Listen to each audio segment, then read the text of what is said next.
तो गाइज़ आज हम एक ऐसे टॉपिक पे बात करने जा रहे हैं जिस पे कोई भी बात नहीं कर रहा है। उसका नाम है ओवर सिंप्लीफिकेशन। सबसे पहले देखते हैं ओवर सिंप्लीफिकेशन का मतलब क्या है।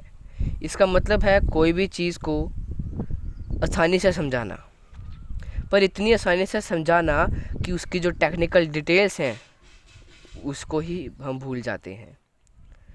तो सबसे पहले ये बुरी क्यों है? क्योंकि आप फिर डेप्थ नहीं समझ पाते उस टॉपिक की। अगर आप फिज़िक्स को देखो, उसको ओवर सिंप्लीफाइड करोगे तो आप दुनिया के बारे में नहीं जान पाओगे। अगर आप हिस्ट्री को ओवर सिंप्लीफाई करोगे तो आप वन साइडेड हो सकते हो, आप कॉम्प्लेक्सिटी नहीं समझोगे।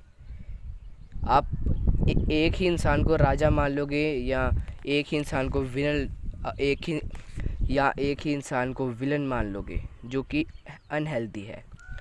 तो सबसे पहले मैं आपको अभी एक टॉपिक बताता हूँ। अभी मैं स्कूल में पढ़ रहा हूँ, तो हमारी एक एसएसटी की मैम है। तो वो हमें सिखा रहे थे कि अर्थ का जो कोर वगैरह है वो कैसे बनता है, मतलब उसकी क्या क्या प्रॉपर्टीज़ होती हैं।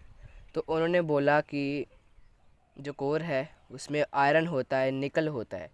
इन सब चीज़ों की वजह से ही वो एक मैग्नेटिक फील्ड प्रोड्यूस करता है, और उसी मैग्नेटिक फील्ड की वजह से ग्रेविटेशनल फील्ड बनती है और हम लोग इस धरती पे टिके हुए हैं।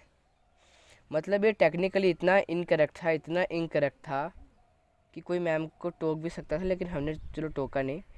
पर देखो, यही होती है एक एग्जांपल ओवर सिंप्लीफिकेशन की। तो तो ये एक सबसे अच्छी एग्जांपल है ओवर सिंप्लीफिकेशन की।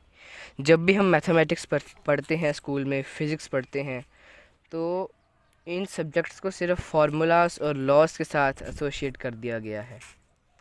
ये चीज़ भी ओवर सिंप्लीफिकेशन में आती है। हमें जब कोऑर्डिनेट ज्योमेट्री सिखाई गई तो हमें ये नहीं सिखाया गया कि जो डिस्टेंस फार्मूला है वो डिराइव कैसे हुआ। हमें बस डिस्टेंस फार्मूला याद करवा दिया गया और बस।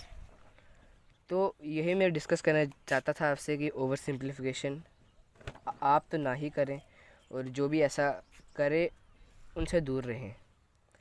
और